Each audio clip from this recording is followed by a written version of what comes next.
the stuff you're going to learn this term, the cranium, the organs, it's going to seem like magic to your patients. You're going to understand why. Right? You're going to understand why it works. But to them, you're going to be a magician. They're not going to have any idea that you can help with their growth hormone levels or their TSH or even things like hormones that help you get pregnant. If they're not working right, you're not going to have a baby.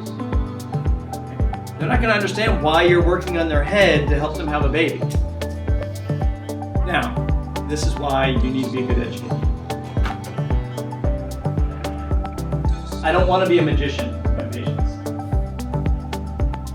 If they think I'm a magician, I'm a poor educator. Is what that is. I want them to understand why it's working. And that's one of the reasons you'll see when you're teaching or when you're in here doing a class, you'll see me run in here and grab a model and go back out. And it's because I'm explaining something to a patient and I need to be able to show them. I need to be able to show them what's going on. You're going to educate your patients every treatment. Every treatment, you're doing something to educate your patients. And this is the stuff you're going to learn this term is the most fun to look at because they don't have any idea. They don't even know these things exist. So you're going to be blowing their mind.